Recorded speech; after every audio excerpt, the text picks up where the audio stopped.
ఈ రోజు 30% ఫండ్ రాష్ట్ర ప్రభుత్వం నుండి ఇవ్వకుండా అది కాంట్రాక్టులకి టెండర్లు పిలిచి మధ్యలో ఆగిపోయే పరిస్థితి అధ్యక్ష. దానిపైన కూడా పూర్తిగా సమగ్రమైన నివేదిక ఇవ్వాల్సిందిగా మంత్రివర్యుల్ని కోరుతున్నాం అధ్యక్ష. అలాగే మాకు శ్రీకాకుళం మున్సిపాలిటీ నుండి రైల్వే స్టేషన్కి వెళ్ళే రోడ్డు ప్రతి ఒక్కరి పేగులు బయటకు వచ్చి ఇప్పటి వరకు దాదాపు 100 మంది పైచిలకు చనిపోయే పరిస్థితి. ఈ రోజు కూడా ఈవినింగ్ లోపల నాకు ఎవరికి కాలు ఇరిపోయింది, చెయ్యి ఇరిపోయిందని మాకు ఫోన్ వస్తుందో తెలియని పరిస్థితి. రోజు కూడా యాక్సిడెంట్స్. 14 కోట్లు బకాయిలు చెల్లించకుండా ఈ ప్రభుత్వం సైకోమేటిక్ డిసీజ్తో పబ్జీ గేమ్ ఆడుకుంది. ఎటువంటి పని చేయలేదు. అలాంటి పరిస్థితిలో మా నియోజకవర్గం కొట్టుమిట్టాడుతుంది. ఒక పక్క మాజీ స్పీకర్ వర్యులు, ఒక పక్క అప్పటి రెవెన్యూ మంత్రి వర్యులు ఇద్దరు కూడా ఈ సభలో ఎప్పుడు మన ముఖ్యమంత్రి గారి పైన అలాగే తెలుగుదేశం పార్టీ పైన పెయ్యంగా మాట్లాడటమే తప్పితే కానీ సీరియస్నెస్ ఎప్పుడు తీసుకోలేదు.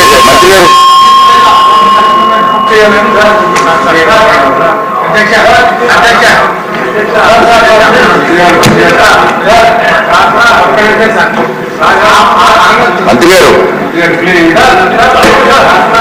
మంత్రి గారు అధ్యక్ష గడిచిన వైసీపీ ప్రభుత్వంలో హయాంలో 2019 నుంచి 24వ సంవత్సరం వరకు వార్షిక నిర్వహణ కోసం అత్యవసర మరమ్మతుల కోసం బడ్జెట్లో 1711 కోట్ల రూపాయలు కేటాయించడం జరిగింది అధ్యక్ష.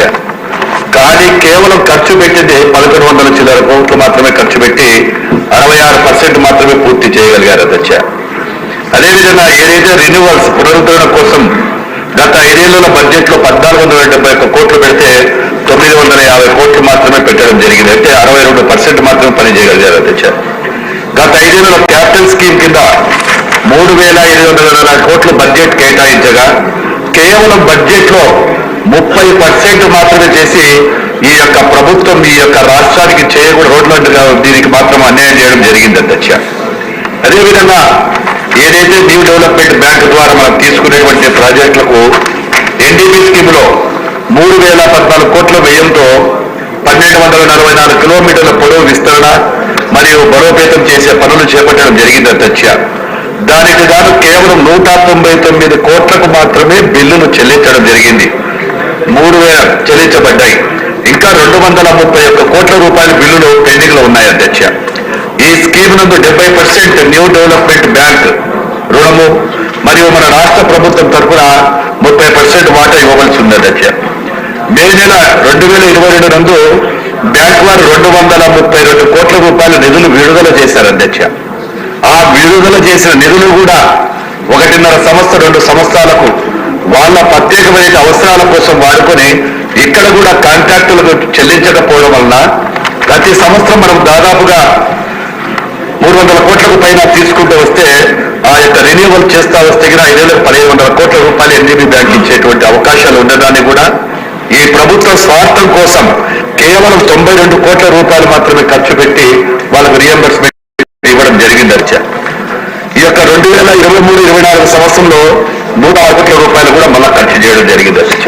అంటే ఇక్కడ కూడా ఏదైతే బ్యాంకులు ఎన్డీబీ బ్యాంకు కానీ ఇచ్చినటువంటి నిధులు కూడా ఈ యొక్క ప్రభుత్వం సద్వినియోగం చేసుకోవడం లేకపోవడం వల్ల ఈ రోజు మనకు ఈ రహదారులన్నీ కూడా ఈ పరిస్థితికి రావడానికి కారణమని కూడా మీకు తెలియజేస్తున్నాను అధ్యక్ష. బ్యాంకు వాటాకు చెల్లించిన వాటిని కూడా ఎన్నిసార్లు వారు బ్యాంకు వారు అడిగినప్పటికీ అప్పుడు ఉండేటువంటి ప్రభుత్వం ఎటువంటి జవాబులు ఇవ్వకపోవడంతో ఈ యొక్క రాష్ట్రం మీద ఉండేటువంటి అభిప్రాయం కూడా చెడ్డ అభిప్రాయంతో వారు మీటింగ్లకు పిలుస్తూ కూడా రాకుండా పోవడం జరిగింది అధ్యక్ష. కాబట్టి ఇందువల్ల ప్రాజెక్ట్ ఎన్డీపీ వర్క్ కింద చేసేటువంటి వర్కులు ఎక్కడికక్కడే నిలిచిపోయి ఈ రోజు రోడ్లు ప్రధాన స్థితికి రావడం జరిగింది. అదేవిధంగా సిఆర్ఐఎఫ్ పనులు కూడా అధ్యక్ష. సిఆర్ఐఎఫ్ పథకంలో 2296 కోట్ల రూపాయలకు గాను 1750 కిలోమీటర్ల పొడవున విస్తరణ పటిష్టం చేయాలని చెప్పి చేపట్టడం జరిగింది. అది కూడా 2296 కోట్లకు చేసిన తర్వాత 851 కోట్ల రూపాయలు ఇప్పుడు కూడా పెండింగ్ ఉండడంతో కాంట్రాక్టర్లు కూడా ఆందోళన చెందుతున్నారు అధ్యక్ష. ఈ యొక్క పథకంలో ఖర్చు పెట్టే ప్రతి రూపాయి 100%. అంటే మనం ఈ యొక్క 300 కోట్ల రూపాయల సిఆర్ఎఫ్ కింద గవర్నమెంట్ కింద మనం డెవలప్ మనకి వెనక రిటర్న్ చేస్తే అదేవిధంగా ప్రతి సంవత్సరం మనకు మళ్ళీ తిరిగి వాళ్ళు 300 రూపాయలు ఇస్తారు అధ్యక్ష. అంటే ఆ యొక్క ఉండేటువంటి సదుపాయాన్ని కూడా ఈ యొక్క ప్రభుత్వం చేసుకోకపోవడం వల్ల 1500 కోట్ల రూపాయల టర్నోవర్ కూడా నిలబడిపోయింది అధ్యక్ష.